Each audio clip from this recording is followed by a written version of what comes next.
Hey everyone, Grayson the Bard here, and welcome back to Roster Rundown, the show where I go through Monster Hunter Wilds map by map and talk about the original monsters that call that map home, talking about the good, the bad, and everything in between. Past two videos have been on the Scarlet Forest and the Ice Shard Cliffs, both maps that had exactly two original monsters in them at launch, nothing really crazy to write home about, even if I did really like the monsters that were original to those zones. Today, however, we are talking about what at launch was probably my favorite map, both in terms of just general design, as well as monster roster, both returning monsters and original monsters. Since Title Update 1, with Mizutsune entering the Scarlet Forest, and in the future, when my sweet son returns from the war, the Scarlet Forest is probably going to supplant it as my favorite map, but for right now, I absolutely love the Oilwell Basin and the monsters that are in it. I mentioned it last week in the Ice Shard Cliffs video, but the Oilwell Basin is really where that shift starts to happen between the just big naturalistic creatures of the Windward Plains and the Scarlet Forest, into the alien funky designs that'll make a Monster Hunter Frontier hater cry of the Ice Shard Cliffs and the ruins of Wyveria.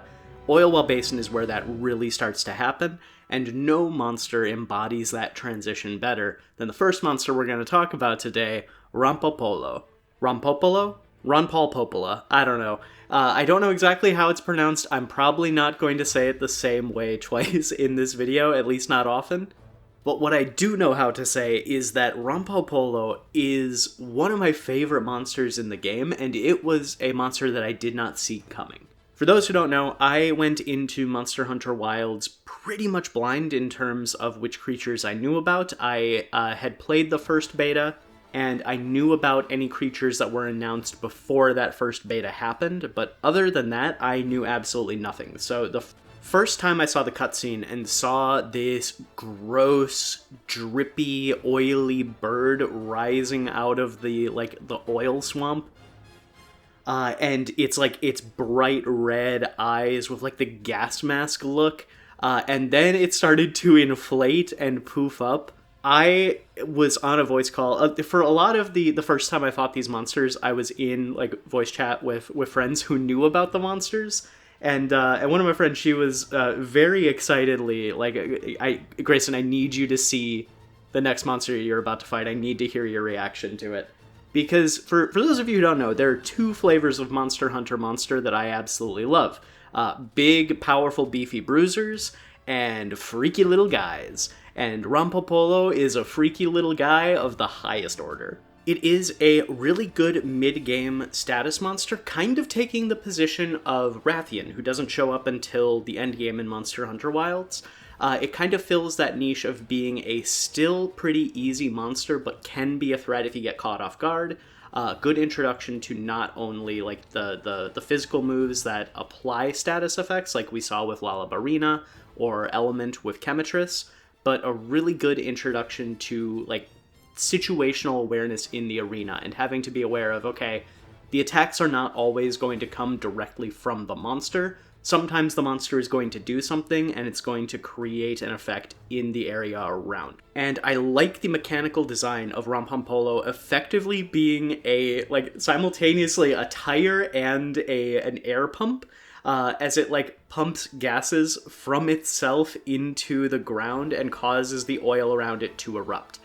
I think that's a really cool design. I also really like how when you fight Rampopolo in a different area that doesn't have the oil, the effect is a lot more subdued. It's not as violently explosive. It still is damaging and it's still painful, but not to the same extent.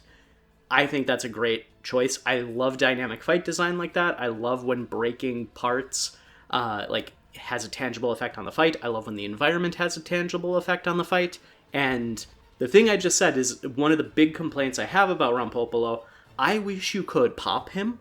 I wish you could Rampopolo him, and have that affect his ability to do the injections.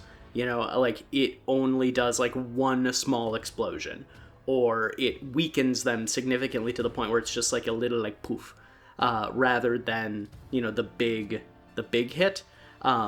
That would have been a really cool example to show off dynamic part breaks the same way in Monster Hunter World. Again, kind of comparing Rampopolo to Rathian because it is the closest analog I have to previous monsters.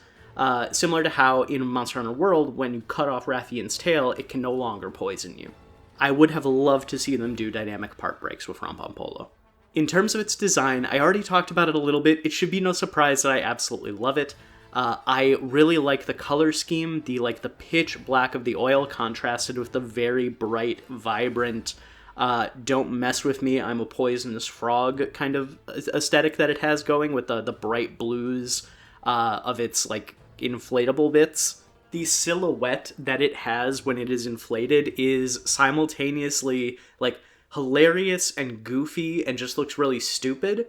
But then, when you mix it with its, gas mask kiwi bird face, it is kind of imposing. I think, individually, each of its design components are incredibly stupid, and I don't like them in isolation. But when you put them all together onto the creature, they fit really well and make a very fun design. And while I don't necessarily think Rampopolo has the same staying power as Rathian or the same, lovability as Puke Puke does in terms of poison monsters, so I think it's gonna kind of, as much as it hurts me to say this, because they're both monsters that I really enjoy, I think Rampopolo is gonna kind of be the Giganox of Monster Hunter Wilds. I think it is a monster that we are going to see in Wilds, and it is going to vanish into the aether forever. It has, I cannot explain it other than to say it has big Giganox energy and it has big Gobel energy.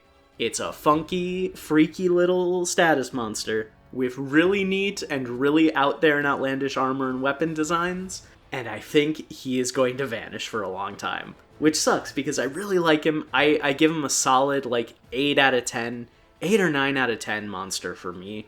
With the only things really, bringing it down are the fact that as I've gotten into the endgame, there are so many other monsters that I like better, and even in the Oilwell Basin, the other two original monsters in the Oilwell Basin knock it out of the park, and the fact that I think it would have been a really good dynamic part break monster, and they didn't capitalize on that. So, yeah, I'm gonna say 8 out of 10. I'm sticking with 8 out of 10 monster, Rampopolo. Really cool, just a little bit of missed potential for me.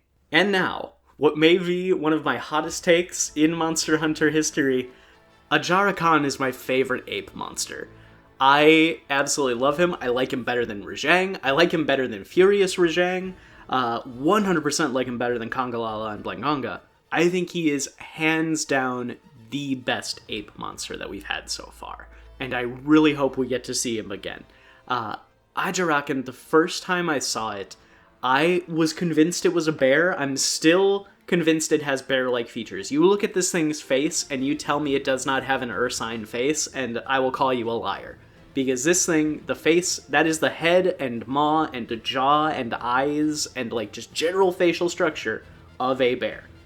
But everything else is very ape-coded, but I still like calling him the Wrestle Bear Ape, because he is very professional wrestler-coded as well, and if you know me in real life, you know I love professional wrestling.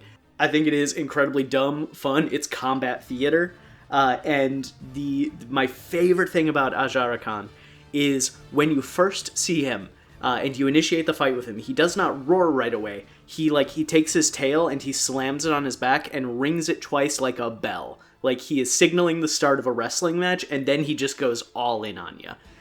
He's got real big Wrestle Boy moves. The shoulder slam, the elbow drop into the charge is a move that I really like visually, but I hate the tracking on it. It is incredibly hard to avoid sometimes, and I usually like fighting Ajarakan with a shield weapon because of that. And just the general brute bruiseriness, the scale that I have of freaky little guy and big powerful bruiser. Rampopolo is the freaky little guy. Ajarakan is the big powerful bruiser. I'm normally not the biggest fan of warm colors in my monster designs. I like blues, greens, purples, very cool colors.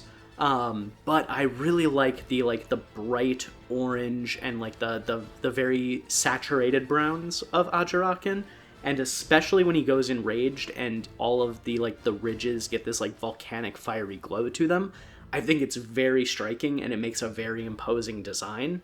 To me, it looks a little bit goofier than Rajang's like Thunder Pelt Super Saiyan mode, which is saying something because that's already one of the goofiest things transformation-wise in the series. And sometimes it can be a little bit too much. It can like overpower the rest of Ajarakan's design, and that I'm not the biggest fan of.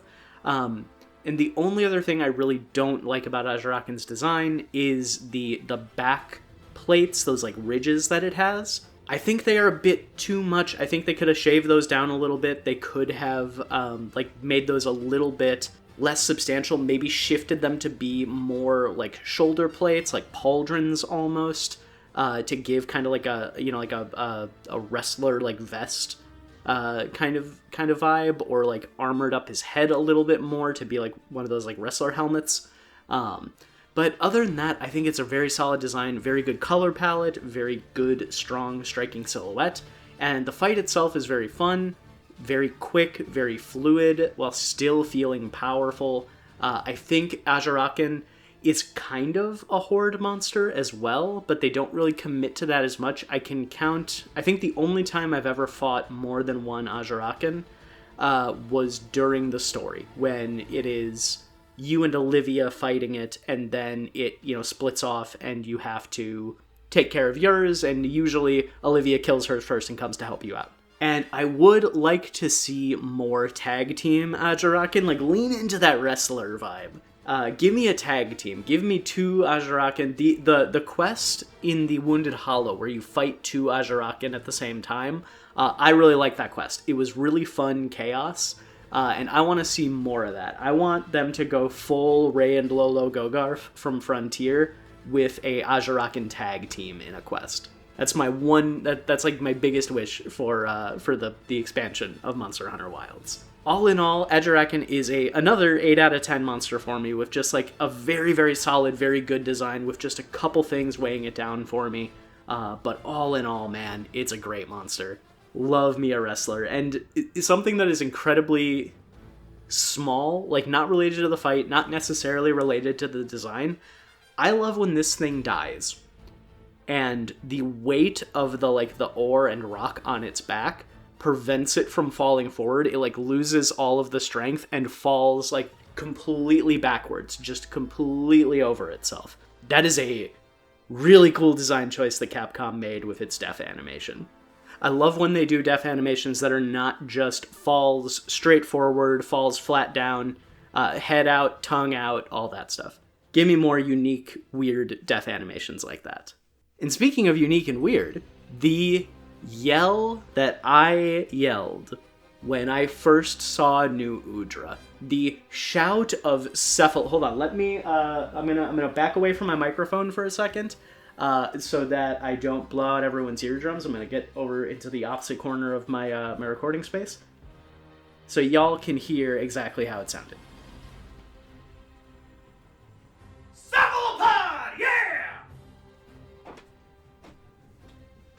Kind of hurt my throat a little bit. Needless to say, I was excited. Not only for the prospect of having an entirely new monster skeleton, because that was incredibly exciting, but also because cephalopods are great. In addition to my love of everything that I've already talked about, I love sea creatures, and I have been hoping for like big aquatic looking monsters for a very long time, and introducing cephalopods into the game while not directly underwater and not directly sea creatures helps kind of fill that void in my heart for the crabs who are missing from this game, or from the underwater fights that I really do one day want to see again. But talking about Nu Udra specifically, I think Nu Udra has the strongest design of the two cephalopods that are introduced in Wilds, even though its design can very much just be broken down into that is a big octopus. That is a big, even though not an octopus because it only has 6 tentacles, but it can be broken down to that's just a very big octopus. But I love the The spikes on its tentacles are a really cool design to show how it is effectively moving along the ground as easily as it does. It is effectively pulling itself along, rather than like normal cephalopods that kind of have to kind of like glide along on like wetness. They can't really like do dry areas all that well. So showing those spikes as this is how it ambulates is a very, very good choice on Capcom's part. The bioluminescent like extrasensory organs at the tip of the tentacles, and then when it goes enraged and you see its eyes for the first time, and they're that bright bioluminescent blue, contrasting with the reds and the dark general like oily body of the Nu Udra. It's really cool. And then when you get rid of the fire and you see that like its skin has that sort of like rainbow oily sheen to it that you see on like top of like oil puddles, they picked the best monster to introduce cephalopods with. Just having a big colossal, I keep wanting to say octopus because the design is very octopus with like the bulbous sac in the back. Even though it's not technically an octopus, I keep wanting to say it, so I'm just going to keep saying it. The best thing they could have done was introduce cephalopods with the big giant octopus, because it plays into what Monster Hunter does well, and that's megafauna. Having creatures that are just big animals being used to introduce their skeletons, and then from there slowly ramping it up and adding more and more like different contrasting interesting designs, which we will talk about next week with the other cephalopod that got introduced. Nu Udra's design is amazing. I love it. I love the colors. I love the look. I love the silhouette. I love that it is a brand new monster skeleton that we had not seen until this point, and also opens the door for one of my favorite elder dragons, who I never thought I would see again. I would love to see Nakarkos get a revamp. That'd be great. And at the time, Nu Udra was the first monster that I triple carded to. Nu Udra was my first quest failure in Monster Hunter Wilds. And I really like the fight, but the more I have played it, the farther we're getting from release and the more I'm experiencing it, the more I realize that Nu Udra's fight is pretty basic. It doesn't do a whole lot of crazy things. It just felt very impressive because it was all new. But now that we've gotten like further into the game, aside from its big like fatality fire cone that it does, which feels so good to block, going into that like with a lance or a gun lance, going into that stalwart guard stance and just like seeing the fire like Moses in the Red Sea or whatever like around you. Split, that's the word I was looking for. Seeing the fire split around you is incredibly satisfying and incredibly cool. But a lot of the time it is, if you are watching its tentacles, the fight doesn't do a whole lot. It's slapping at you a lot, it does a couple body slams, it will throw a couple little fireballs at you, but a majority of the cool factor of the fight itself comes from the fact that everything is new.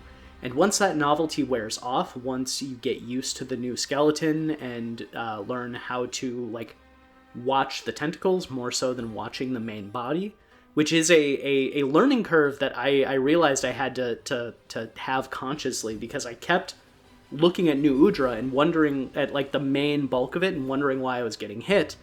And then I had to have that shift of, oh, I don't need to be watching him, I need to be watching his hands. It's like that street magic kind of vibe, you know? But once that happens, once that shift happens, the fight has became kind of trivial. And while Nu Udra is my favorite design of the cephalopods, it is not my favorite fight of the cephalopods.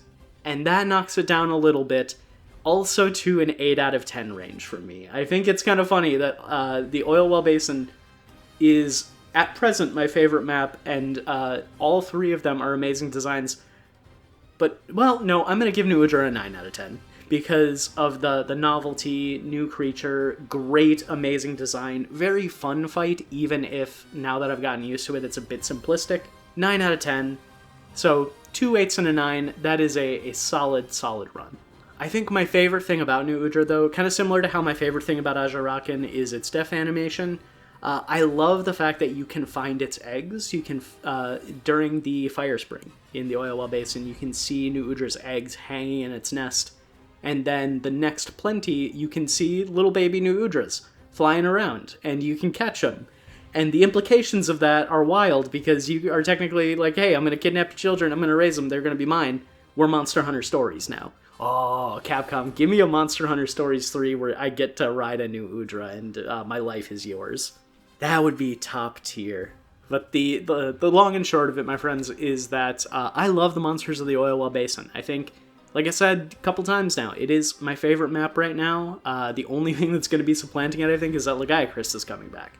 But I will say, the video we are going to be doing next week, when I talk about the ruins of Wyveria, Title Update 1 helped push the ruins up a little bit in terms of how much I like it. In strong part because of the big Jindahadi monster fight that you fight in the ruins. But we'll talk about that next week. Thank you all so much for watching. I appreciate every single one of you who takes the time to watch this, comment, all that fun stuff. We are getting closer to 1,000 subs. I'm at like 860 something, which I know doesn't sound like it's close, but to me, that's wild. So thank you all so much. I apologize that this video got out later than it normally does. Usually I try to release these on Monday. Today this week it's going up on Friday. It's been a rough week, to say the least. Like, comment, and subscribe if you want to. Don't if you don't. And until next time, I'll see you next time.